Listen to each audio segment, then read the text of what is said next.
I don't know that the best use is making AI babies reenact the Catch Me Outside girl from that episode of Dr. Phil. Please do not even.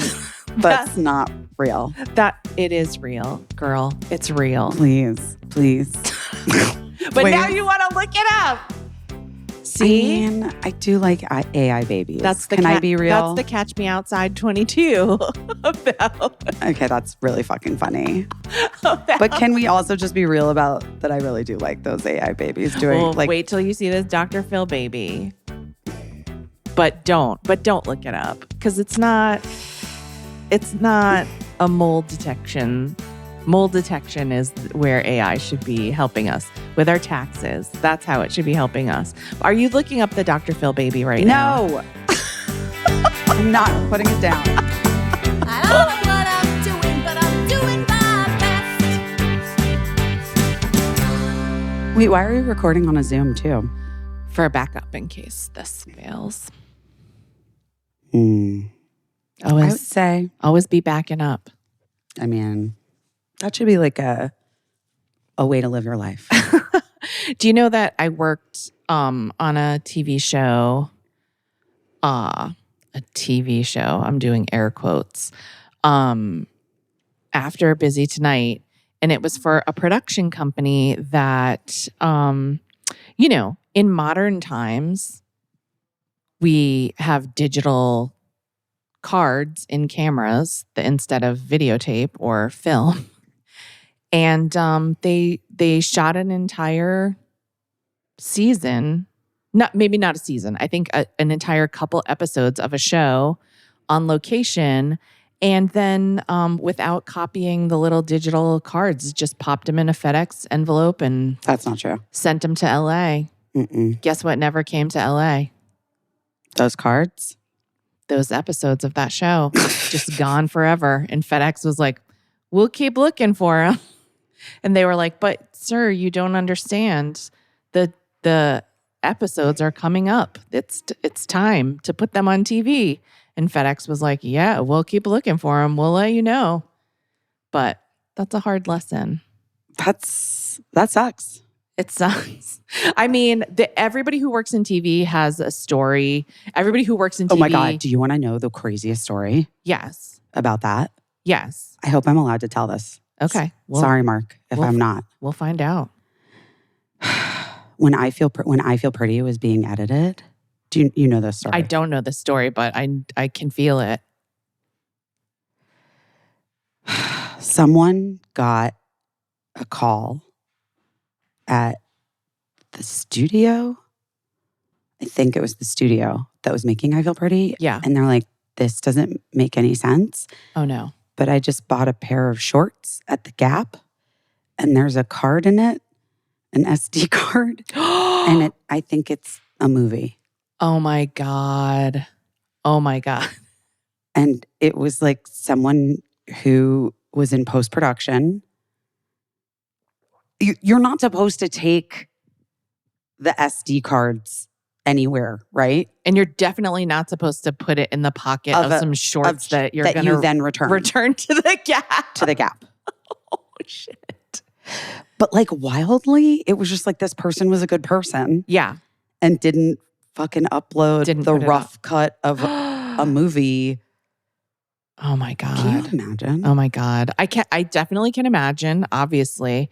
But I was going to say, yeah, everybody has a story. If you started working in TV in the 90s or the 80s, everybody has a story of a show that they were working on where an intern who was transporting tapes in a taxi cab left a bag of tapes in the taxi cab. And then, so every show has like a villain origin story for some intern who had to then spend hours hopefully tracking down that bag of tapes because you can't do your show without the tapes.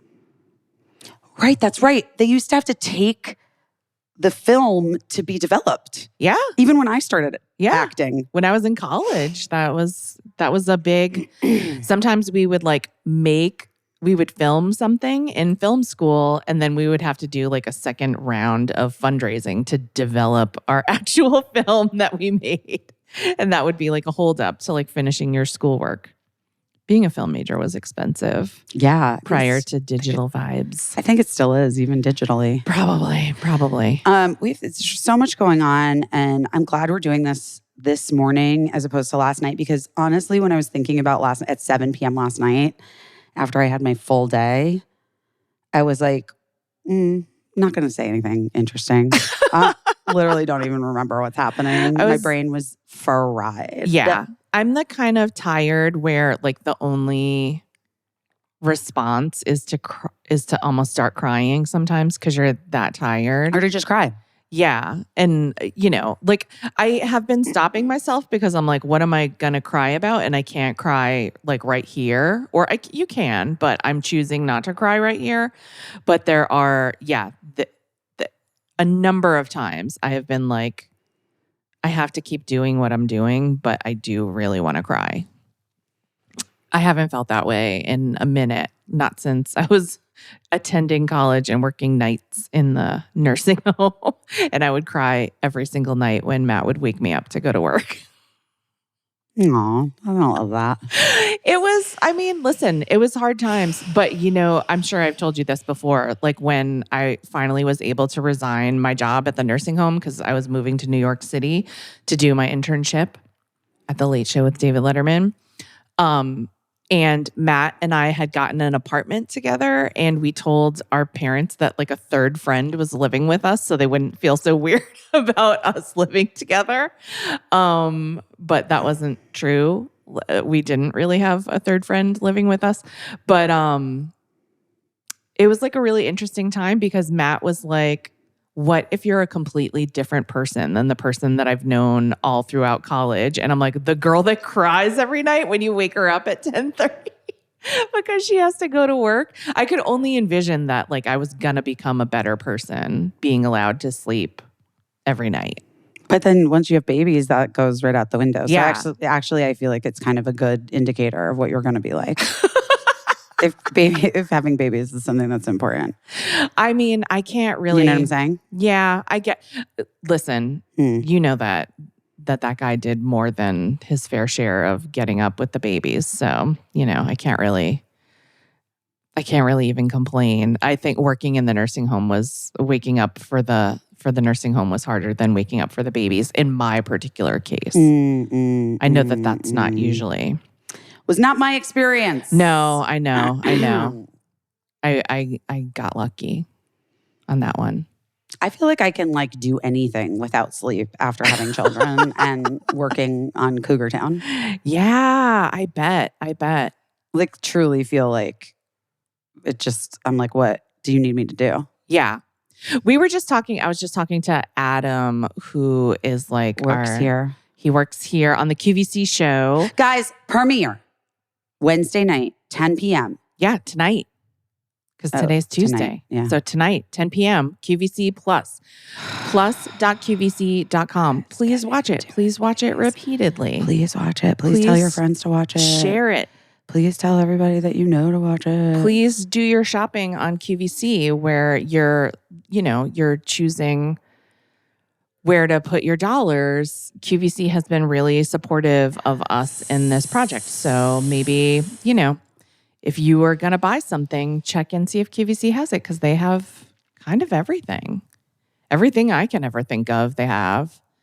So what I was saying about Adam, who's so great, and everybody here does everything, so it's impossible to say what anyone's job is really. Mm-hmm. But he's like the traffic cop of this entire operation. So he just makes sure that everybody is where they need to be and they have what they need to do what they're supposed to do.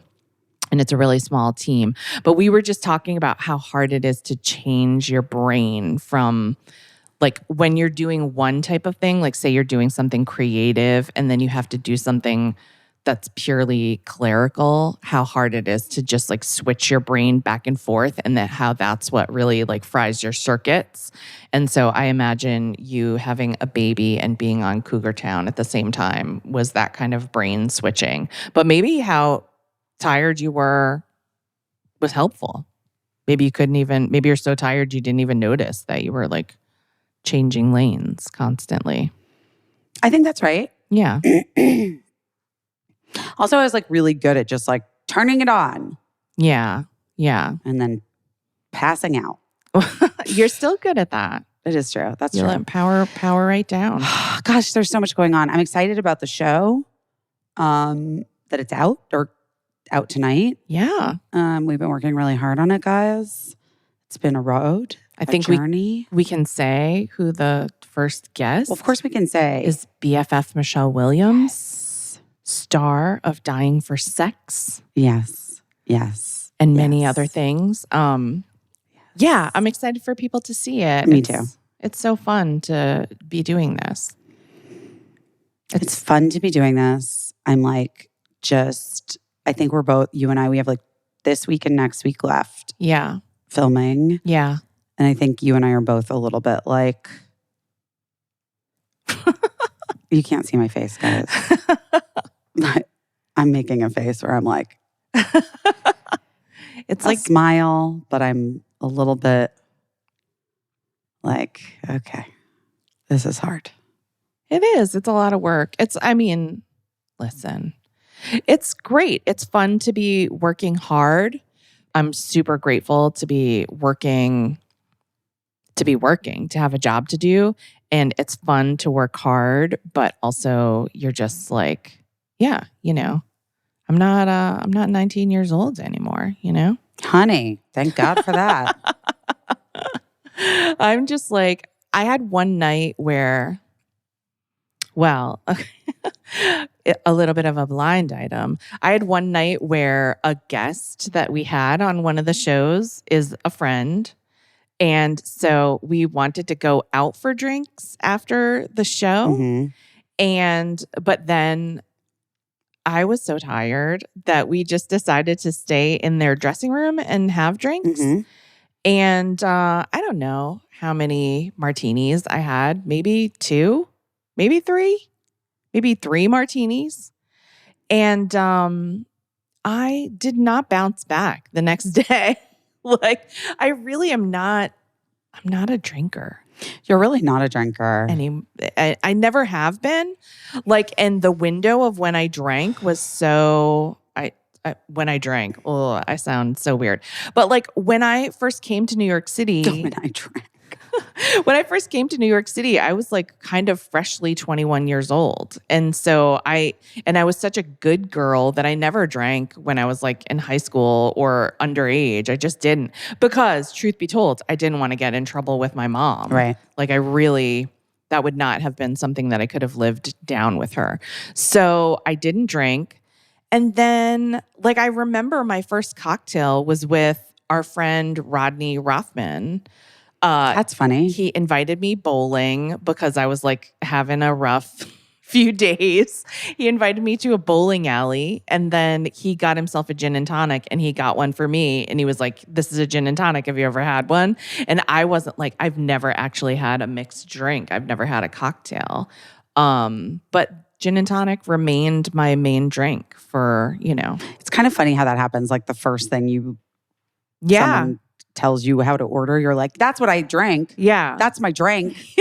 I went, what? Okay. And I remember being like, "Oh, this tastes like Christmas." And he was like, I wouldn't know. I don't know what Christmas tastes like. I mean, that's really funny. It's also funny that it tasted like Christmas to you. Well, it tastes like pine trees, like who eat, it tastes like the smell of Christmas. I guess. I don't know. It's juniper berries. Oh, and is that what it gin? ugh, Yeah. let's not talk about it right now. That doesn't say it's ugh. It's too early in the morning to talk about gin. It's really Anyway. not that early, but yes. But yeah, so anyway. So our show premieres tonight. Yeah. You've got 10 weeks to watch it. I mean, you can watch it anytime, but there are 10 fresh episodes coming to you. Once a week for the next 10 weeks. I was in LA last week. I was back here. I was there. I was here. Yeah. There's just a lot going on. There's a lot going on. Can you elaborate on any of it? I think so soon, but I don't think I can right now. But it's all good stuff. I'm like, I feel like it's never ending. Like in good ways and bad. Like I just think that there's always a lot happening. Yeah. And that's real. I had a funny night the other night. I think the Knicks paid for my dinner. What? Okay, it's just that I went out to dinner at this place here, Uh-huh.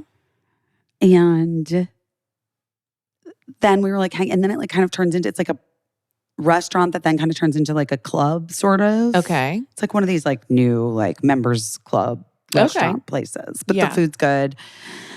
So there were some friends, and they always put me like in this area that I guess is kind of like, well, it's like sort of like in the back of the restaurant. And I guess when they make it like VIP, it becomes VIP because they can like close curtains Okay. so that there's privacy back there. Yeah. Yeah. But that's where we were because that's where I always am sitting. And then we were like hanging out. And then the manager, who's a friend of mine, came over and she's like, this is so weird. And I'm sorry to do this or you're going to hate me. Can I move you over to that over there? Because I need this table for the Knicks. And I was like, what? And the Knicks had just won. It was that night. Right. Friday night. And I was like, sure. Yeah, I mean, the Knicks just won, obviously. And so then all the Knicks showed up and Timothy Chalamet. Wow. And the next day I was like, I don't think I paid for my dinner. Well, maybe the Knicks paid or maybe your friend comped it. Because they moved us? Yeah. That's actually a good point too. Yeah. But I sent an email and I was like, guys, I feel like we didn't pay. Let me know. Let me know how to settle that up if that's a thing. But also, I had presented an award to one of the star Knicks moms at the Every Mother Counts gala. Yeah. Like a few days before on Monday night last week. Like so a week and a few days ago. And so I like went and talked to him and his wife and was like, I presented your mom. You were playing. Aww. And he was like, oh my gosh, that's right. That's so cool. Full circle. Which Nick? Jalen. He's like the star. Oh, Jalen Brunson. Jalen Brunson. Jalen Brunson. That's who I was talking to. And his wife was so cute. And they have a baby. And I was like, you guys are really out. She was like, I know, but it's fun. And I was like, yeah, I know. But it's cute to have a baby. It's cute to be young and have babies. I feel like babies are popping up all over. There's all kinds of babies. I'm getting like all kinds of, I feel like people are still doing the secret pandemic babies, even though we're not. They're revealing. There's baby reveals. Yeah, there's like baby reveals amongst my my friend group where people are like, I didn't tell anyone I was pregnant, but here's my new baby. And then also like, I didn't tell anyone that I was pregnant, but the baby is going to be here in a few days. So just a couple of those over the past few weeks. Interesting. That is interesting. Well, I mean, I'm sure people in their immediate lives knew that they were pregnant. I don't think they're like walking around with a laundry basket in front of their stomach like a sitcom lady, you know, tied it Julie Bowen. with a giant purse. Remember when Julie Bowen did that? Yes. I remember, I think I feel like Deborah Messing famously held things in front of her stomach. No, Deborah Messing is so funny. They just like made her lay on a couch. And then they talked about how she got like fat. Oh, The character. That's terrible. Yes. That's not good. No. Anyway, and then there's just like wild work stuff happening in my family, for everybody. And then school's winding down. Mhm. My voice is still not 100. Maybe if I stopped talking. Well, no danger of that ever happening. Not going to happen. I don't think it'd be possible. Sorry to that man. But what else? I mean, there's all kinds of things. I don't know. Are you excited to go back to LA? When do you go back to LA? I don't know. I haven't really, because we don't really know the exact end date. I haven't been able to really. Well, we do kind of. I mean, we do but we might not take all the way to that date. Busy's talking about we're in a studio that the lease ends on a certain date, but a lot of that is loading out. And one thing that I'm not responsible for is packing up the actual equipment and sending it back wherever it goes. So I might be able to leave sooner, but I don't know the exact date. So I haven't arranged the exact date yet. Are you planning on taking the train? I don't know. I don't think that flights have gotten any better. But my husband was here last week and he just flew home yesterday. And it was a little delayed, but I guess fine ultimately. So, not flying out of Newark. No. I'll tell you that. This episode of Busy Phillips is Doing Her Best is brought to you by Alloy Women's Health. Ugh. Aging can be, let's be real, Poo. lame. I've been really feeling it this past week. Really? I just have Every woman I know is like, brain fog. been Every woman I know. uncomfortable. Every Yes. woman I know is like, hot flash, brain fog, hot flash, brain fog. And I'm like, guys, this is for the birds. There's got to be a better way, I as mean, they say. I think that there is. There is. Because honestly, and I've been talking to a lot of friends about this, which I'm like, guys, time is of the essence. Yeah. You don't have to suffer. Right. This is not your mother's menopause. Right.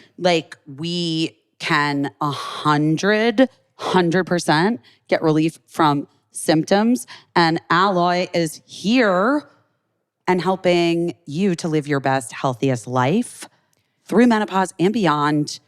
Unlimited access to experts and safe science-backed treatments for your symptoms, your skin, your hair, your sexual wellness delivered straight to your door.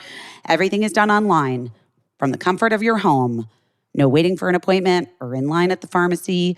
Alloy is fast, accessible, and treatments they offer actually work. Here's how it goes, guys. You complete your intake. You complete a short medical questionnaire, patient verification. You design a treatment plan with a physician that is a menopause-trained physician. So many. Which, thank God. Yeah. Because guys, 43% of That's right. women, their doctors don't even mention any type of menopause or hormone-based solutions to Right. them. So, and a lot of doctors aren't trained to deal with menopause. Right. And what it can look like for people. right. Then you get a personalized treatment plan. It's not a one-size-fits-all. Not everybody gets the same things. Then you get a 3-month supply. Alloy ships your prescription directly to your door with automatic refills. Guys, we cannot recommend Alloy enough. Join the 95% of women who tried Alloy and saw relief in the first 2 weeks. Head to myalloy.com/best and tell them about your symptoms, and you'll get a fully customized treatment plan, and you'll get $20 off your first order today. Head to myalloy.com/best and enter code BEST to get $20 off your first order. Well, if your dog could talk, they would bark for Ollie. I mean, thank God my dogs can't talk, but I do wish they could ask for Ollie by name. That I would know. make me happy. Me too. Ollie delivers clean, fresh nutrition in 5 drool-worthy flavors, even for the pickiest eaters. Made in U.S. kitchens with the highest quality human-grade ingredients, Ollie's food contain no fillers, no preservatives, just real food. Here's the thing, guys. Healthier food means a healthier pup. More energy, shinier coats, better poops, more excitement at mealtime. They have 5 protein-packed recipes like fresh beef with sweet potatoes or fresh turkey with blueberries, or even the pickiest eaters. Even the pickiest eaters are like, give me some. And they don't say that, they just eat their food. Guys, here's how it goes. You fill out Ollie's 30-second quiz, and they create a customized meal plan based on your dog's weight, activity level, and other health information. You get a little welcome kit. For first-timers, Ollie sends out your pup's first box with 2 weeks' worth of meals, a free storage container for mess-free serving, and a guide on how to gradually switch them over to a new diet so that they don't have any tummy upsets. And then what you're going to see that dog excited at mealtime, not like Gina used to be. Where she would Hiding. she literally would like go mope and then reluctantly like walk over. And now she's so excited. And then you're going to see a shinier coat and solid, easy to pick up poops. That right there. Sold. 1 to 2 months on Ollie can help dogs reach a healthy weight. Customize your plan. Ollie offers 3 meal plans to choose from. You can choose between a full fresh plan, a fresh topper plan, or a mixed plan with freshly baked recipes for your special baby with fur. They also have treats and supplements. Okay, guys, Ollie's the only fresh dog food that comes with an unlimited routine health screenings so you can keep your dog on track to living their healthiest, happiest life. Dogs deserve the best, and that means fresh, healthy food. Head to ollie.com/best, tell them all about your dog, and use code BEST to get 60% off your welcome kit when you subscribe today. Plus, they offer a happiness guarantee on the first box. So if you're not completely satisfied, you get your money back. That's OLLIE.com/best and enter code BEST to get 60% off your first box. I flew. Yeah. Oh God, remember my horrible story? Yeah. You were stuck on the plane forever. No, I wasn't stuck on the plane forever. I pulled up to JFK at 7 a.m. Right. And you're 6:30 in the morning. And then my phone binged. And they were like, your plane is basically never taking off. Right. Last week. And I Right. was like, are you actually kidding me? Why would you wait until less than an hour before my flight to tell me that you're not, Right. that the plane's going to be delayed like Right. 8 hours? Right. I was very angry at that airline. Yeah. That's annoying. I guess they maybe didn't know until the last minute. That doesn't make any sense. I don't know. I don't believe it. I don't know. I don't believe them. I don't know. Sometimes I'm like, I've been waiting around at the gate, and then they're like, we're waiting for like a flight attendant to get here. From another plane. Right. Yeah. And I'm like, if enough flight attendants don't make it, do they just scrap the whole? I don't know. That's right. That's what they do. So maybe it was just like they were waiting and thinking that someone was going to make it that didn't make it, and they couldn't. I don't know. Not really. I don't really care. Why? You know what I mean? Yeah. It still is just annoying. It was just very annoying. So then I just canceled the whole flight and then I got on a different plane Yeah.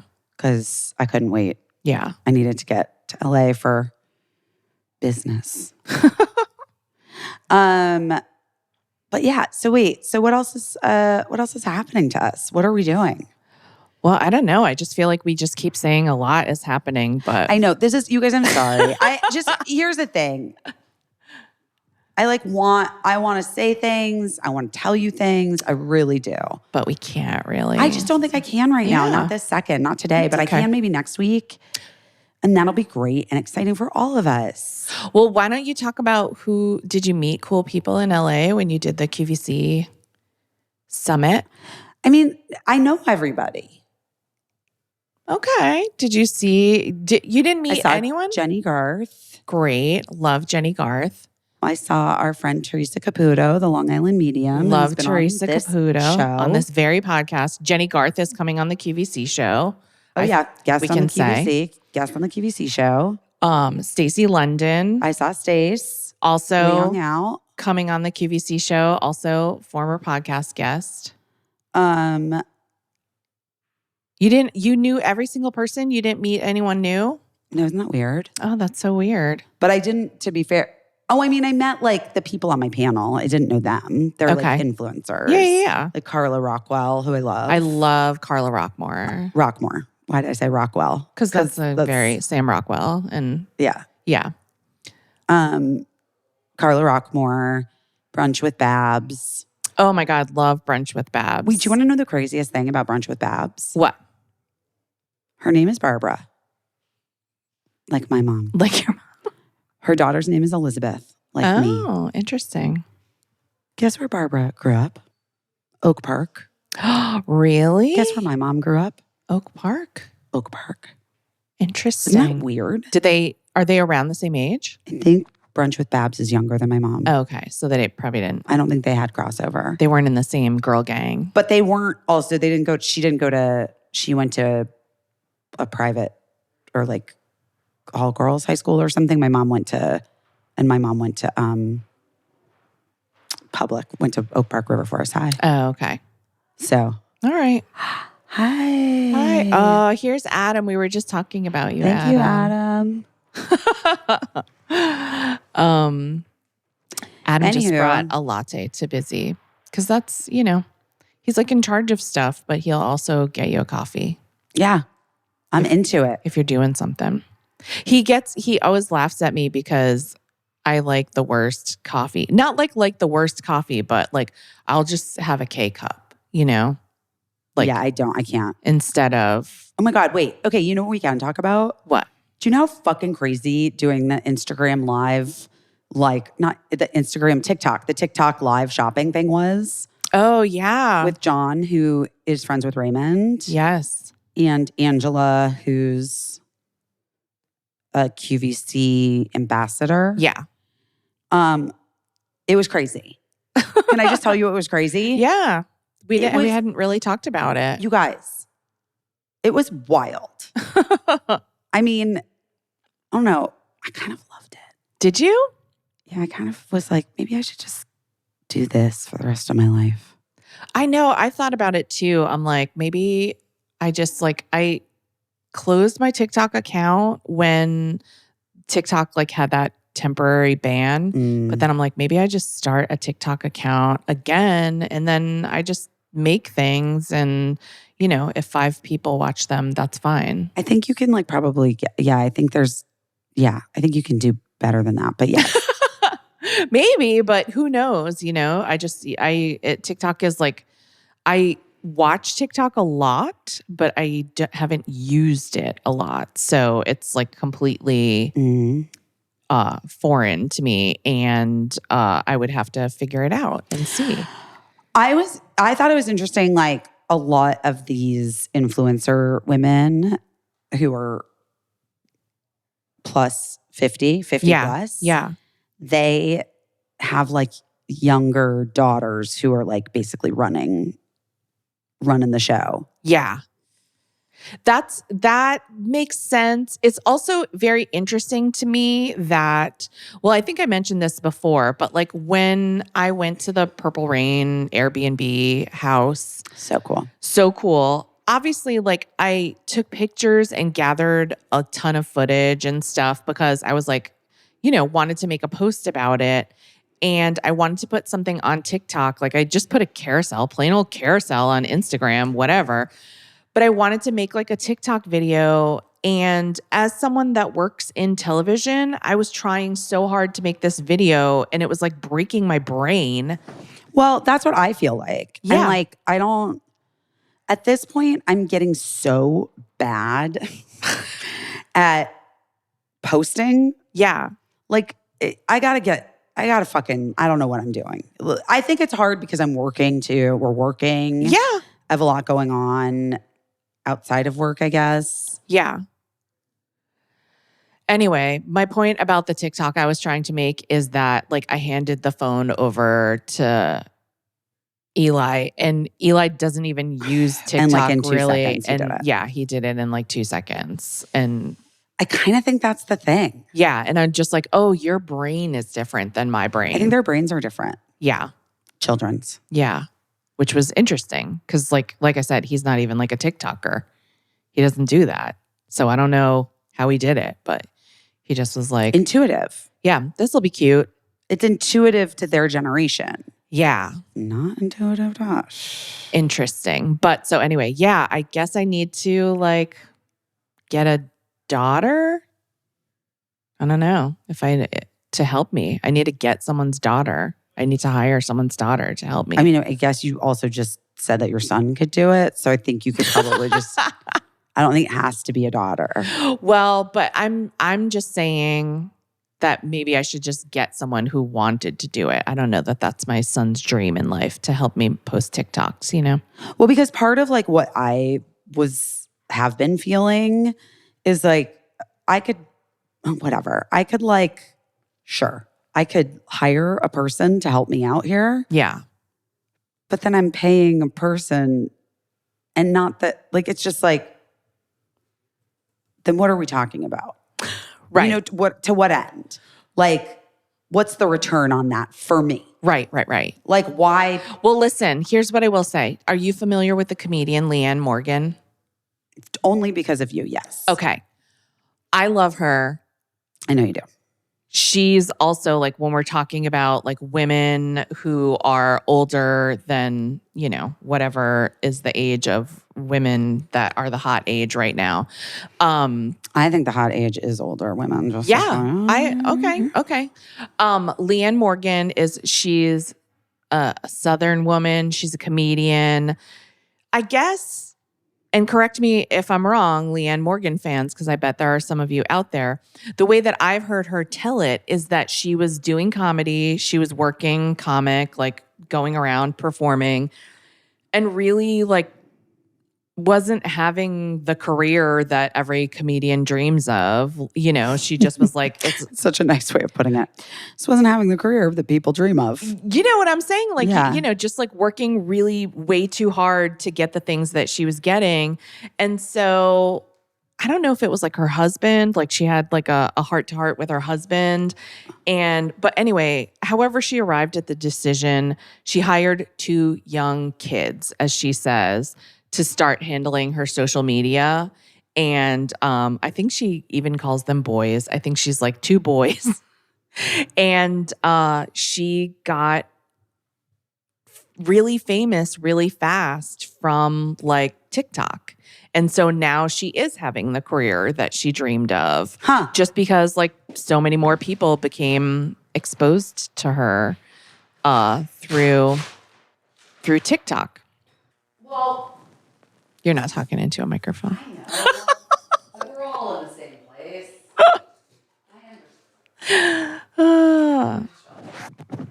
Trying to be considerate of you guys, I got a protein smoothie instead of eating food in your ears. But definitely, still, Is that disgusting? In case you like it, I don't know what it'll sound like on the recording, but tastes good. But it sounds good. Just sounds little, good. It's just a little treat for the people that do like the ASMR. I really want to talk about this thing with everybody. Can't wait to talk about it next week. Well, I really want to talk to you about it. And it's annoying that we're doing this podcast right now because I want to talk to you. I can't. Oh my God. Wait, but I did have things to talk to you about. Leanne Morgan. Okay, so you're saying I could get a return. But like, babe, I already did it. You know what I mean? That's I the know. thing. Like Yeah. That's the thing. Is like, what more are we talking about? Although wait, Right. Hold on. I'm having deja vu. Here's what my thinking is. You have already done it on Instagram and for sure, and like maybe social media. But maybe TikTok is like a new frontier. Well, the thing is like, I just, in my time in this business, like when we started, not necessarily when you started, but when I started, Fox was just being added as a 4th network. Oh, yeah, and no, I know. No one believed that it was going to be successful. And then so I've lived through, listen to me, I'm like, I've lived through videotapes, the rise of Fox, the rise of cable, and now streamers. And like, I remember when Netflix first started out and people were like, you know, when you just rented DVDs from them. They just mailed your little DVDs. Oh, I remember. And then they started this streaming platform, and people who had been in this business did not understand it. Didn't get it, guys. Didn't want to do anything. We're like, I don't think that that's a thing. And guess what? It's a fucking thing. It's a fucking thing. It was a fucking thing. And so I'm just like, I really want to, within reason, embrace all the things that I can for as long as I can.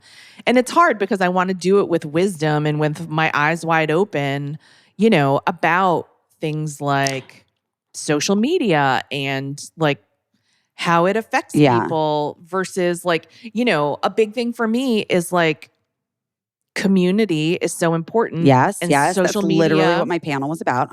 social media has provided me with so much community and so much Yes. opportunity. Yes. But then on the other hand, I think like used nefariously or even just carelessly, it can be isolating. It can be a vector for misinformation. It can be a vector for now disinformation, which Totally. is worse. Misinformation is just, people being idiots. yeah, it's just incorrect. It's just incorrect information being spread. But disinformation is when you intentionally tell someone misinformation to intentionally affect the direction that Seems something's like going. there's a bunch of that going around. There's a bunch of that. There's a bunch of that. And then I responsibly, want to be conscious of like AI and the resources that it uses and how it's used for disinformation. And, like, are there good, we were just talking about this too. Like, I'm like, if AI could like look at a mole on me and tell me like, should I get that followed up like with a dermatologist? I think that's a pretty good use. But I don't know. I think that's going to be part of it. I don't know that the best use is making AI babies reenact the Catch Me Outside girl from that episode of Dr. Phil. Please do not even. That's not real. That it is real, girl. It's real. Please. But now you want to look it up. See? I mean, I do like AI babies. Can I be real? That's the Catch Me Outside 22 about. Okay, that's really fucking funny. But can we also just be real about that? I really do like those AI babies doing Well, like. wait till you see this Dr. Phil baby. But don't look it up because it's not a mold detection. Mold detection is where AI should be helping us with our taxes. That's how it should be helping us. Are you looking up the Dr. Phil baby right now? No, I'm not. I'm putting it down. But it's hard, because it's tempting to have these like tools, especially as a creative person, like all these things that we were just talking about, how hard it is to edit and how some people's brains work differently. Young people's brains work differently. And I'm like, there is this thing where you can just go beep, boop, beep, and it like edits a whole thing for you. And like, yes, some of the artistry is gone, but also a lot of the hard work is gone. So it's really, really tempting. Right. Like I'm sure I could just be like, hey, ChatGPT, help me make this TikTok. How do I do it? Whatever. Right. Exactly. So, well, it's interesting, like a whole part of this business, I don't know, like in your business, listeners, if you have a job, like a corporate job or whatever, are you ever called upon to make like a presentation deck? Like that's a really arduous part of arduous to me anyway, television. You always have to make like a pitch deck for something that you're pitching. Mm-hmm. And it's like a lot of work for something that like 99 times out of 100 isn't gonna sell. Right. And so then someone's usually like the person who's really good at putting together an excellent pitch deck. And it's even become like a little cottage industry of like people that are good at putting together pitch decks according to your specifications. And you pay them like a nice amount of money and then they make your pitch deck for you. But now like that job is gone. That job is gone because AI will just make your pitch deck with whatever fantasy photos that you have or whatever. And like, I don't know if the job's totally gone. I'm going to be honest with you. I think there's still people that are doing it. I don't know. I'm telling you. I don't know. I know people that do it and they're not getting the work that they used to get. Nobody's getting the work that they used getting, to. Right. That's like also just true. Right. Guys, I got to tell you something. I had an organizer come and do my bathroom with my products. Yeah. And she's like, okay, so you're obsessed with Thrive Cosmetics. And she's like, is it really that great? Do I need to get it? And I was like, yeah. Yeah. 100%. Yeah. It really is that great. Yeah. You really do need to get it. And she was like, honestly, the amount of products that you have has sold me. From Thrive Cosmetics. Your organized bathroom is now a shrine to Thrive Cosmetics. Essentially, yes, it is. Yes, it is. 100%. We cannot risk me ever running out of the Liquid Lash Extensions mascara. No. Therefore, I order in bulk. Yeah, I'm obsessed with the lip products right now. They are giving me my best lip life, but also the Liquid Lash Extensions mascara. I brought only Thrive Cosmetics to New York City That's correct. for my months here. I'm saying that's correct. Like, that's what you need to bring whenever you go anywhere. I love the Brilliant Eye Brightener, to be honest. And then they also now have different colors, and you can use it as like an eyeshadow. Yes. But I like the metallic-y ones for to give me a little glow, and then I can put highlighter everywhere, and I'm sort of very into it. Yes. That's what I love about Thrive is that everything is very flexible. It's right. Very, like you can use it different places. It's so, You can use it yes, different exactly. places. You Well, can use it different guys, geographical places, yes. but also different places on yourself. Everything, it's so usable. The formulas are so good. They're so blendable. They're really foolproof. They're great colors. Like, really, guys, it's also 100% certified vegan and cruelty free. Okay? So you know that it's good for you and for everything in the world. And it's made with clean, skin-loving ingredients, high-performance, trademarked formulas, uncompromising standards. Plus, the thing we love about Thrive is that it's right there in the name of the company. They are committed to giving back to all of our favorite causes, to giving back to communities. I'm just really obsessed with them. And we love their CEO, Carissa, their founder. She's a boss, and She's a boss. she's using her power to make us all look good while doing good. So try your new trusty favorites with an exclusive set for you, our listeners. New customers can get the Liquid Lash Extensions mascara and a mini-sized Brilliant Eye Brightener at a special price with free shipping. Available at thrivecosmetics.com/best. Or save more with 20% off your first order at thrivecosmetics.com/best. That's Thrive Cosmetics, CAUSEMETICS.com/best for 20% off your first order. Everyone in my house has something going on. And here's the thing that happens. Like last week I was traveling. Yeah. I came right back. Then I had cricket. It was my turn. We call them turns in my house. in my family, we're calling them turns. Okay. So it was my turn in cricket. And that's wonderful, but that requires different groceries. It requires a whole different fridge than when it's just me. Yeah. And that's why I use Hungry Root. Because Hungry Root's like having a personal shopper and a nutritionist all wrapped into one. They just take care of that weekly grocery shopping. They recommend healthy groceries and meals you can make that are tailored to your tastes and nutritional preferences and health goals. And they make it really easy to eat high quality and good food and achieve any diet or health goals, like anti-inflammatory, gut-friendly, gluten-free, dairy-free, high-protein, whatevs. But it also just makes the shopping and planning and cooking really easy and stress-free. And I can put in like the things that Cricket likes, put in the things that I like, and then they send it to me. That is amazing. The recipes are so easy. They're so tasty. I've been anti-inflammatory vibes because that hits a lot of the notes of like what I'm trying to do. And the recipes are so delicious. There's like this creamy chicken and bell pepper Alfredo.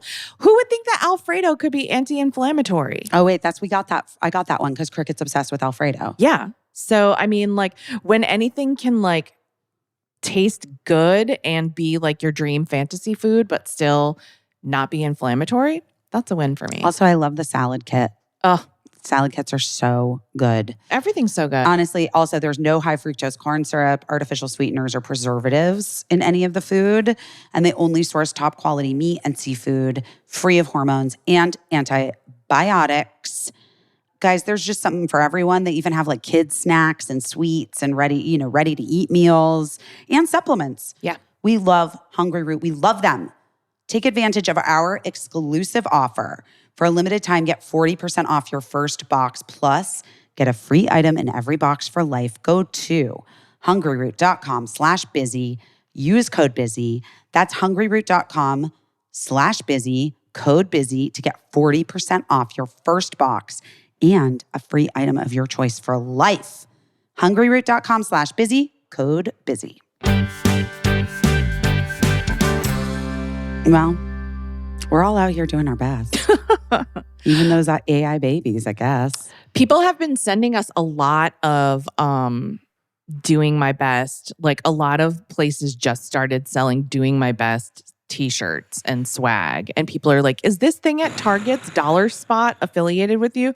No, No, it's not. no. I'm happy that the concept of doing my best is catching on 5 years after.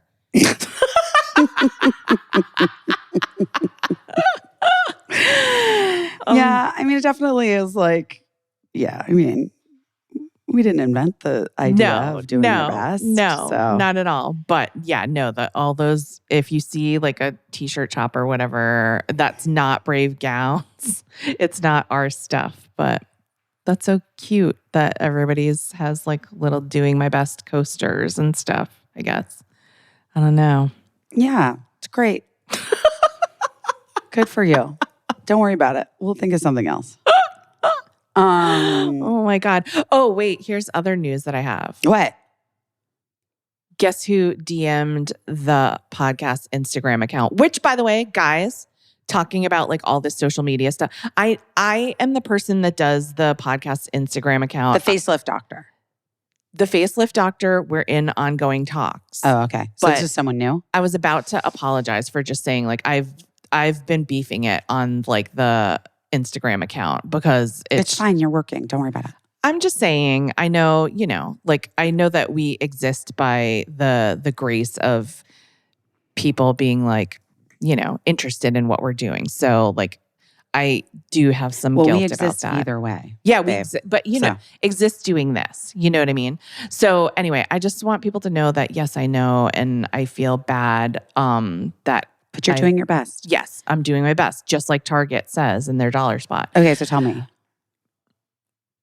Wait, I almost want you to guess. I almost want to play a guessing game. Okay, so What's something that we talked about recently on the podcast that you feel like was of interest to people? We mentioned someone on the podcast and they reached out. I have no idea. But I also don't remember ever doing this podcast. So But every time Busy's about to meet someone, she's always like, were they on the podcast? You didn't even remember I didn't remember that David Letterman was on the podcast. Which is actually very embarrassing for me. I mean, To be fair, it was early days. also, And it was mid-pandemic, like the early pandemic. yes. And I was going to say, if anyone in the world would understand, it's him because, he can never say for sure, I'm sure, who he's met or talked to. Right. Like because I he's talked probably to- could have just told him I was on the Late Show. Yeah. And he would have been like, oh, great. I'm sure you were great or whatever. Yeah. But like I remember particularly someone being hurt that he like snubbed them or something. That's what their story was, that he snubbed them and somewhere. And he was like, I didn't even recognize that person. Like Right. he just was like out in public or whatever. And because they had been on the show or whatever. And I remember making the point to him that like they came on the show, they were in 100% glam and styled clothing. And then you just like saw them out on the street, like as a regular person where you weren't expecting to see them. And, like it's not a bad thing to not have immediately recognized I them. agree. Anyway, Okay, wait. So what's the general area? we were talking about shows that we loved. We were talking about shows that we wished would come back. The fuck were we talking about? We were talking about Trading Spaces. yes. Trading Spaces. Yes. Paige Davis. Paige Davis. DM'd us. I nailed it. I nailed it. I nailed it. I You nailed got it. it. Got it. You got it. Guys, see, sometimes I just need a little prompt. Yeah. I don't think that's unfair. Wait, have you ever been on a celebrity game show? Like, what's a Like celebrity? Celebrity Jeopardy or Celebrity Wheel of Fortune? I'm sure it would have come up, but has anyone ever invited you? Yeah, no, I did or maybe I've been invited, but like I did something, Match Game. Okay. Remember when they were doing Match Game? Like live or as a TV show? Like, Alec Baldwin was those? oh, okay. Yeah. I do remember. I just wondered how you did on the game show when you couldn't be prompted. Oh, I see what you're saying. Well, I think it depends. Like what I'm like, it's like, like a game night. I can do a game night. Yeah. But this was different. This was just This wasn't a game show right now. a cold guessing game where you weren't prepared. I wasn't prepared. But what did Paige Davis say? She just said, I heard through a friend that you mentioned me on your podcast. Yay, I love that. And I was like, Paige Davis, we love you. Come on our podcast. I mean, yes. She hasn't responded yet, but we'll see. We'll see. But yes, also talking to Dr. Carl Truesdale, and I have to get back to his press office. He has a press office. Because did you see that he was in People Magazine? Oh, yeah. About People Magazine's really all over everything that I do and talk about. I was going to say, I feel like maybe they're like using you as a resource. I mean, I really am sort of like in touch with the zeitgeist. Or maybe you are the zeitgeist. Maybe they're using you as an unpaid reporter, basically. They're like, if Busy is posting about it, then we're going to I guess that makes sense. Also post about it. I also just am like, yeah, that makes sense. Of course. Like maybe you, in a way, influence the culture. Maybe you are more of an influencer still than you thought. I am an I don't know. I think I am. I don't not think I am still. Oh I just don't know how to do TikToks. Yeah. Well, we're about to learn, maybe. Or I'm going to hire an AI. Or you're going to hire 2 kids. Or I'm going to find some kids. Or, I don't know. Or I'm going to make my children start working for me. And I'll be like, we got to keep it in the family. To do this for your mother. Can you imagine? Oh my God. I was just watching this. What a nightmare. I was watching this clip of Liza Minnelli talking to James Lipton about when her mother, when she was 17 years old, and her mother called her up and was like, I want to play the Palladium and I want you to do it with me. And she was like, no, I don't want to. And she was like, it's a very long, long story, but the upshot is that Judy Garland was terrifying to have as a mother. But she loved it. You know, it was like, it's interesting. I think it said a lot about how mother-daughter relationships can all be similar in that way, where you have like mad respect for your mother, but maybe also fear her a little bit, but you're in awe of her, and but you're also in competition with her. I think that's a lot of mother-daughter relationships, whether you're Judy and Liza or whoever and whoever. But anyway, it was a good clip. It was a good clip. And then later, because of how algorithms work, I saw an actual clip from the actual performance. And it was fun to see 17-year-old Liza Minnelli and her mother singing, well, hello, Liza. I mean, do you think, but also like, I think having a famous mom might be scary. Yeah. Especially if you want to do the thing. Yeah, I think so. I think, I think it's scary. I don't know. I think having any kind of mom is probably scary because like of just what it represents. But yeah, if you want to do the same job that your mom does and it's in the public eye, yeah, of course that's scary on top of scary, you know? Like it's already scary to get out there and do it.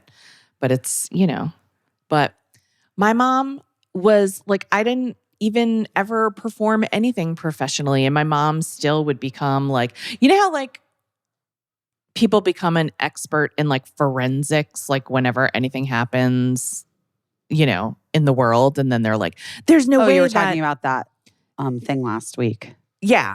People just, but my mom would become like a stage mom to anything I was doing as, like if I was like in the marching band or trying out for cheerleading or trying out for a play. Like my mom was never in a play. What is she telling me about? But she would just instantly become like, what you have to do is, and I'd just be like, what are you trying? But she just was like that. She just like would become an instant expert in whatever I was trying to do and how I should be doing it differently. So I don't know.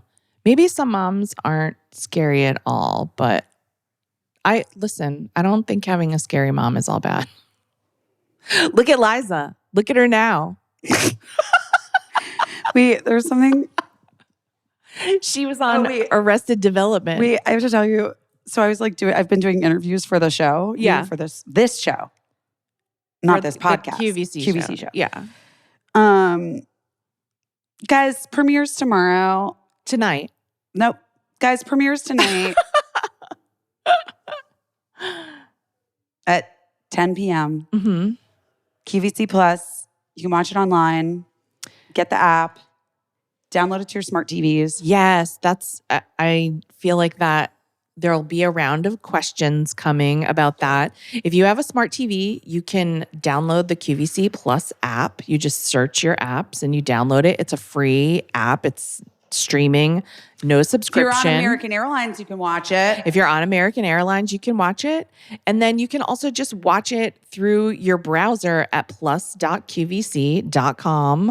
And if you're in another country, it doesn't readily play in other countries besides the United States, but some people use a VPN, which you might be familiar with if you're in another country and you're frequently trying to access American content.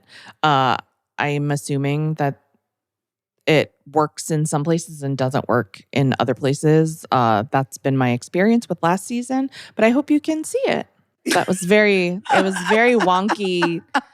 But like, I feel like, we got to tell people how to see it. Yeah, we do. Guys, please watch the show.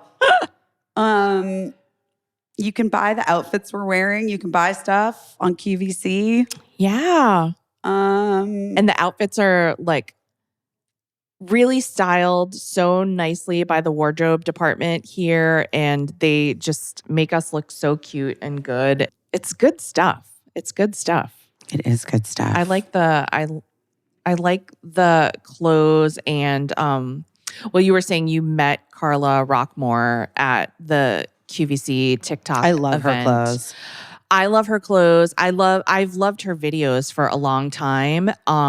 But her line on QVC, like the stuff is so great. It's really like same with Stacey. Stacey's stuff is so great. And Jenny's. I was wearing that vest. I was wearing this like little outfit when Jenny is the guest on our show. I wear this outfit that is so cute. Yeah. It's really the best. I was excited to meet her because obviously she's Kelly from 90210.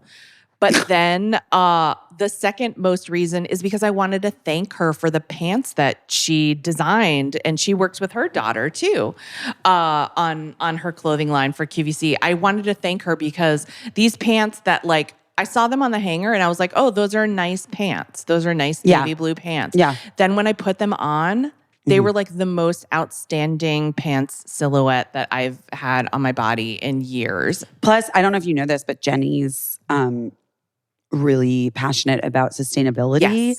And so she like worked out how to make the clothes sustainable. Yeah. Which I think is very cool and something that I am interested in QVC when I am going to start making my line.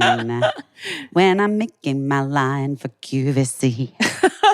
Yeah, I thought that was really cool too. And she was just great. She is great. She is great. I love that Jenny Garth. What else do you have going on? Oh, well, the Behave candies that I love. Yes. Those Sour Bears and stuff. Yeah. They're now available in Sprouts. Oh, exciting. I know, which is very exciting. And when I was in LA, I like wanted to get into a Sprouts and get them. But I went, I know what I wanted to say. I went with Emily Beebe to see a documentary that like for her work called Deaf President Now. Okay. You guys, please. I know I sound like such a documentary groupie now at this point.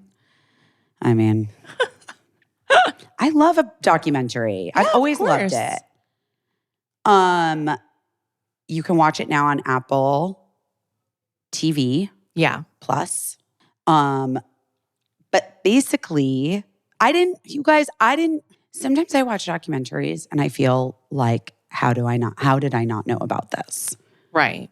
And Deaf President Now, DPN, is a movement that I truly was like, how do we not know about this? Do you know about it? I don't know about it. Yeah. I would say most people don't know about it. Yeah.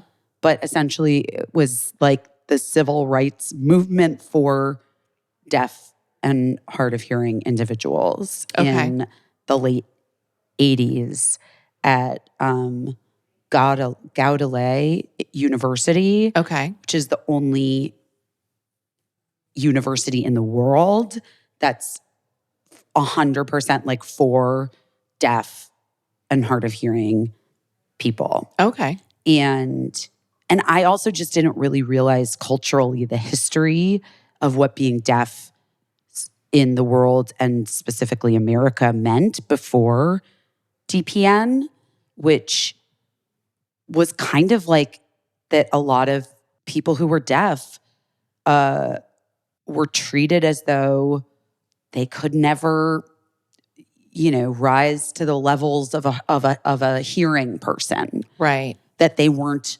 that maybe like even intelligence wise, that they weren't, and it's just like this incredible look in a world that, to be honest with you, that I haven't had much exposure to myself. Right. My sister took ASL in college as her language. And I really think it's incredible, like that more of us don't. Like I think it's a miss that more of us don't.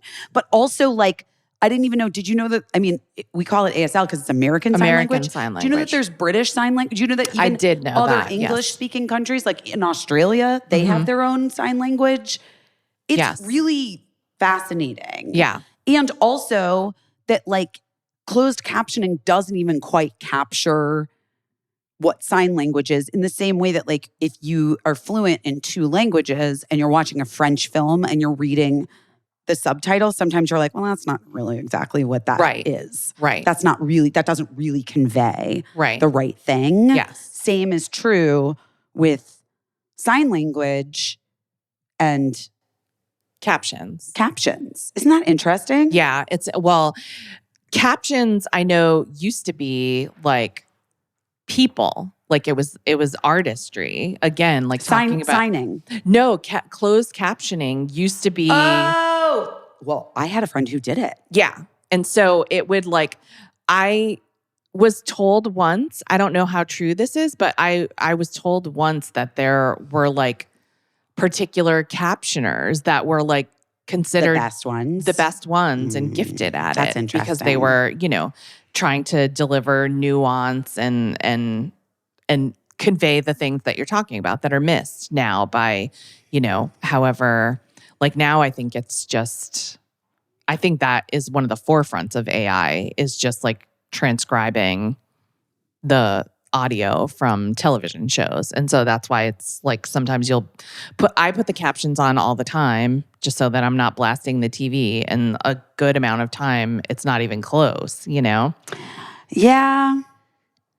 And Cricket and I were watching, oh my God, I had to turn it off. It's so good. And I was too sad. And I was like, let's go for a walk and get ice cream instead. But like one of Cricket's favorite movies, you guys, she's just the best, like such a weird, the best person. Because she's obsessed with Alan Rickman. Oh, yeah. So one of her favorite movies of all time is Truly, Madly, Deeply. Have you ever seen it? I don't think I have. Oh, talk about a really incredible look at grief. It's so beautiful. But it was making me so fucking sad. And I was just like, girl, I'm not in this place right now. I can't watch this. You know how kids sometimes, like she doesn't have the experience with grief, the same experience with grief. Yeah. So like for her, it's like not a curious It's just thing. not the same thing. Yeah. Okay, anyway, Deaf President Now. We go to the documentary. We get out and I'm like, oh good, we can go to Sprouts on our way home. No, everything in LA closes at 10. I have to tell you something. because I wanted to go into Sprouts and look and find the Behave. Yeah. I had to tell you something that I was not prepared for, that I've really gotten used to being a New Yorker. Like, I think it's really part of who I am now. Is that crazy? It's crazy. I mean, you definitely have to plan differently. Yes, and I was not prepared. I was like, well, of course it'll be open after the movie. Yeah. No. Because LA is such a driving town, I guess. It's a driving town and everything closes so early. Yeah. But I was so shocked. Like, why? I don't know. Guys, does everything close really early in your town? I think it must. I think we're like cycling back to things closing at reasonable times. Because do you remember, like, I remember even in the suburbs of Massachusetts when they started having like 24-hour grocery stores, because, well, I think it's part of like our... There's one in LA, right? Is Rock and Roll Ralph's. Yeah. Still? Yeah. But I I love that we both are just at the same time. Oh, Rock and Roll Ralph's. Yeah, Rock and Roll Ralph's. It's like there's a chain in Los Angeles called Ralph's, and there's one called Rock and Roll Ralph's, which I guess is because rock stars shop there. That's where rock stars Why get was their... it called Rock and Roll? I honestly think it's because like musicians shop there, probably because it was open late. In Hollywood. No, because it was in Hollywood. In Hollywood. Yeah. But anyway. But it's been called that like forever. Literally forever. Yeah. It's really funny. But I remember when they started having all night grocery stores because, well, I think it's when we made a cultural change from having a working parent and a stay-at-home parent to double income homes to single parents. And so grocery stores had to be open all night because when the fuck were you going to get food for your fucking family if you were both working or if you were working and taking care of your family? And so I think that just now we're starting to, and maybe LA was always like this, I don't know, but I think that just now we're starting to see that like reverse more and more, to where there's so many other means of being able to get groceries now that you don't have to go to an all-night grocery store at 3 a.m. to shop for your family. You can hopefully get Instacart delivered. But what if I want to? Then hopefully there is an option for you. But not Sprouts, though. Sprouts is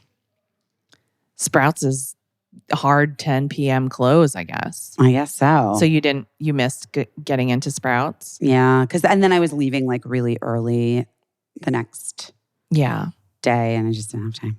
Aww. But when I'm back on the West Coast, I can't wait to see Behave in the stores. Anyway, I mean, that's all. But it was just like, I was excited about it. Yeah. That is exciting. No. I like having a vested interest in a brand that I'm a part of and eat repeatedly.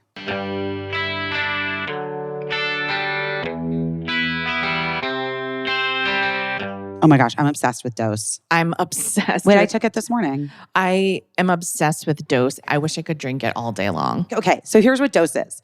Dose is on a mission to educate us all on why our liver is so important. And they've created this incredible little drink that you take a shot of, and it helps support liver function. And you know, your liver is responsible for over 500 functions in your body. But for some reason, we don't really talk about our livers that much. We don't respect our livers. And this is a clinically supported, potent, and effective solution. That's what they say, but I just love the way it tastes. And I think that I'm just doing something good for my liver, so I'm good with that. Yeah, that's all I need to know. There's real science there. In a double-blind, placebo-controlled clinical trial, which is the gold standard, Dose for your liver lowered liver enzyme levels by 50% in over 86% of participants. Wait. That's a good grade. One dose for your liver shot is equivalent to 17 shots of turmeric juice. So talk about anti-inflammatory. There you go. Yeah. It's also gluten-free, dairy-free, sugar-free, and vegan. And delicious. And delicious. It tastes also like gives you more energy, better digestion. I feel like I have reduced bloating. I really do feel that. Healthier liver enzyme function, a reduction in brain fog, and better sleep. Guys, why don't we want to do all those things? Plus, it just tastes good. It just tastes good. It does. It really, really does. Save 30% on your first month of subscription by going to dosedaily.co/best or entering best at the checkout. That's DOSEDAILY.co/best for 30% off your first month subscription. Thanks, Dose. And then, and Deaf President Now. Watch the documentary, guys. It's so good. Give me the It's about basically, Godalay University. It's the only university in the world that's 100% deaf for deaf and hearing people impaired. And hearing impaired people. In 1988, I think. Okay. In 1988, they were hiring a new president of the university. The university was founded by Abraham Lincoln. If I tell you the entire thing, are you going to watch the documentary? Yeah, I probably still would. Okay. What about you at home? If I not, think they still would. turn it off right now. Don't turn listen. off just fast forward. They were hiring a new president of the university. The students made it very clear. They had never, in the 134-year whatever history of the school, there had never been a deaf president of the deaf university. Oh, wild. And the students made it very clear that that was something that was incredibly important. And they contextualize all of this with the history, with history of family members of the students that they talk to. Right. And you really get, especially as I said, I did not have a lot of exposure to the deaf community at all before watching this documentary. Yeah. But I do feel like I got such a better idea of what it was like and the turning point in 1988. And so anyway, there's a board. All universities have boards. Godalay University, like many universities, which of course now has been very much in the news, all of the universities getting their federal funding. Godalay University gets a ton of federal funding. Right. Anyway, the board makes there are three candidates for the new president of the university, two of whom are deaf or hard of hearing, including a man who was a dean at the school already and a professor and beloved. Yeah. Okay. And a woman who was not deaf or hard of hearing. Okay. They hired the woman. The one time a woman gets hired. Yeah. Is because, you can't make it up. Literally can't make it up. But also, just to be fair, I don't know in the 134-year history how many women had been presidents. Right. I don't know if any had, but it's just interesting the hierarchy 100%. of, Well, but isn't that just the way it is? When we talk about who's going to be president of the United States, right? And we're like, oh, they'll hire men, they, will hire, whatever. Yeah. So anyway, the students, rightfully revolted. Right. And it was an uprising and a huge protest. And the students shut down the university. And they talked to these 4 student leaders who they weren't, well, one of them was the student body president. Yeah. He had just gotten elected though. But the other 3 were sort of just they rose to the occasion and became the leaders of the movement. Yeah. And it was just so, and it was one woman who I really related to. I'm going to cry. Like, I really related to her so deeply because she literally was like, these dudes were standing up, and I just was like, okay, I guess I have to do this now. Right. Because, like, there has to be a woman. Right. As one of the leaders. Right. Yeah. And it's like me doing a late night show. Where I was like, okay, I guess I have to fucking do this now. You know what I mean? Yeah. Like, it just was. So anyway, it's this like it was like a week-long event. They were talking about it. It was like, they were talking about it in Congress. Right. The protest was like, it was huge. And Ted Koppel had them on Nightline, had the new president.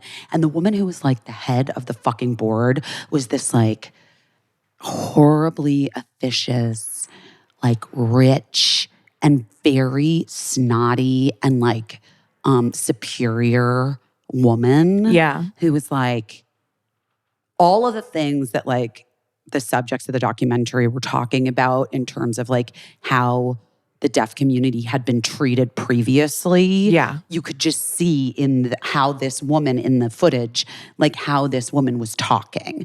She was so condescending. Yeah. So condescending to to the students, and so condescending about like that this is there. Just let the adults, like let the hearing people decide what's best for you. And that's basically what it is. It was like, let the hearing people decide what you need. And anyway, it's really such an incredible story and done so brilliantly. Davis Guggenheim is one of the co-directors who has made great documentaries. And he's really, really cool. Yeah. But he co-directed it with wait, hold on, let me get the guy's name. IMDb. He co-directed it with Niall DeMarco. Okay. Do you know who that is? I don't know who that is. Well, he's a filmmaker, but he is also deaf, and he's also incredibly fucking hot. And was on like America's Next Top Model. Okay. Yeah. He's a model, actor, and deaf activist, and now a filmmaker. And he was the winner of America's Next Top Model. Amazing. Season 22, becoming the second male winner, the first deaf winner. And then he was on Dancing with the Stars. He's real hot. I mean, he's so my type. Oh, yeah. He's also gay. He's handsome. I saw online. I looked it up because I was like, what? You were like, is this the next Mr. Busy Phillips? I mean, obviously, I only am interested in documentary filmmakers at this point. Well, I'm sorry that he's gay. It's okay. Oh my God, he's the same age as John, too. That's really funny. That's really funny. Anyway, so it's a great movie. Good movie. It sounds Highly great. recommend. I love it. I mean, here's what I'll say to everyone who's like a true crime junkie. That means you like documentaries, basically. And you could just watch a documentary where nobody gets murdered. And that's just called a documentary. I would just say, and like, I would just offer this. Like, there was a Q&A with some of the filmmakers after. Uh-huh. And one of the things that one of the producers said was like, it's really hard to get movies like this made. Yeah. And these are really important movies to get made. And I know this from like my relationship with John too. My ongoing whatever relationship with John. Your situationship. It's not, don't call it that. That's gross. I hate it. That's gross. Also, I have deja vu right now. But what I was going to say is that like, I know that like a lot of the incoming calls and stuff from these streamers and the people that can fund documentaries are like, what about this murder in this cult that happened in Montana? Can you like Is there a story there? It's like, Right. well, yeah, duh. Yeah. Like, but what about this social movement, this civil part, a part of the civil rights movement, truly, Right. that none of us fucking know about? Right. Yeah. Like, that's mind-blowing to me. And Yeah. what other stories are there that are like that? Right. And can we show up for the movies that get made like this one? Right. So that other movies get made as well. Right. That's all I'm saying. Yeah. That's my point. I agree. I think I love a documentary. And, well, I mean, it'll be interesting to see going forward, like if there's a little bit of a documentary, not a renaissance because they've been here all along, but yeah, if people develop more of a taste for a more varied diet of documentaries. I know people are just like very into like murder. Yeah, I mean, there's and true crime, and it's just like, guys, I think there's something about it, and I'm right there with everyone. By the way, like you love it. I don't. do. Well, I don't. I wouldn't say that I love it, but there is something about it that keeps me going back to it. Mm-hmm. So I don't know if it's like a trauma response. I don't know if it's the way that it's packaged, that it's like weirdly addictive. I don't know what it is, but I am like I do watch true crime, but I do watch other documentaries occasionally. And yeah, there are a lot of worthwhile stories that should be told. Yeah. Oh, you know what's interesting? I went to a Late Show with David Letterman, like 10-year anniversary is what I called it, because it's been 10 years since Dave went off the air on CBS. And I ran into one of my favorite writers, this guy, Steve O'Donnell, who's like a legend, a late night legend. And he told me the nicest thing. He told me that he used an example of one of our bits from Busy Tonight with his students at NYU. Oh my God, that is so nice. Yeah. And he I think what he was saying, it was hard because there was like music and we'd all, we're all yelling in each other's ears. And we're all, 50 plus now, not everybody, but most of us. But I think he was saying that he used this clip that I made, like talking about my experience on The Late Show with David Letterman. And he used a clip of like a time when I said that I messed this thing up really bad. That's like on the YouTube channel for Letterman. And then he like showed, it was the clip from like, remember when Lizzo was on Busy Tonight and we did that thing like spending a day out with her flute? Oh, I remember. So he said that he was using both of those as examples in his class at NYU. And I was like very touched by that. And yeah, that's amazing to me because he was such a hero to me when I was a kid. And so to have him like using an example of something that I worked on to show his students was kind of incredible for me.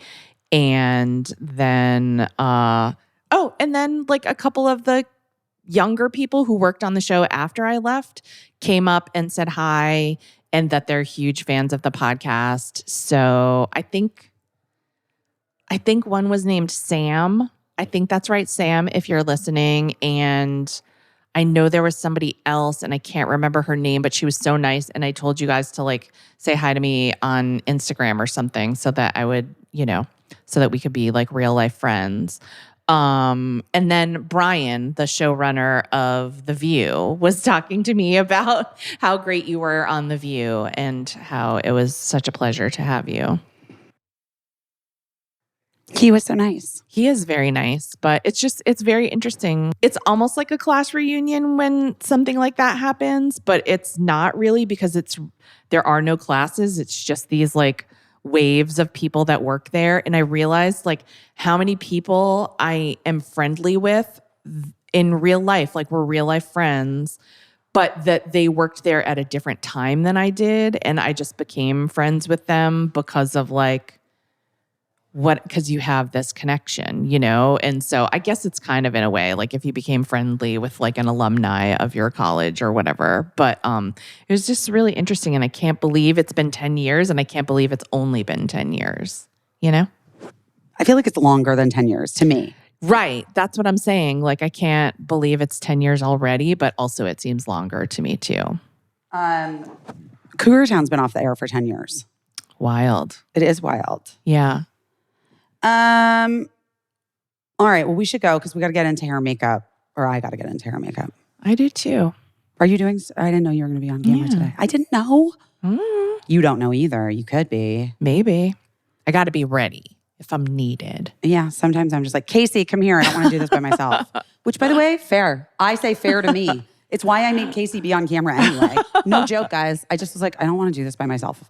It's much more fun with a friend. Oh my Everything's gosh. more fun with a friend. Everything's more fun with a friend. But guys, we love you so much. I hope you really like the season premiere of Busy This Week on QVC Plus at 10 p.m. tonight.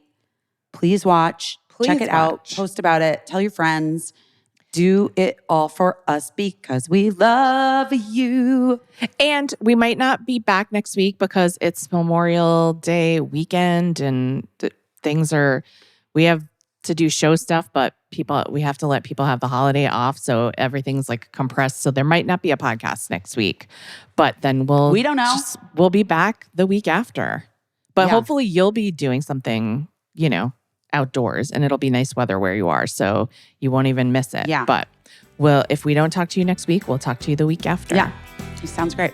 All right. Talk to you guys. later. Love We you. love you. Bye. Bye. I don't know what I'm doing, but I'm doing my best.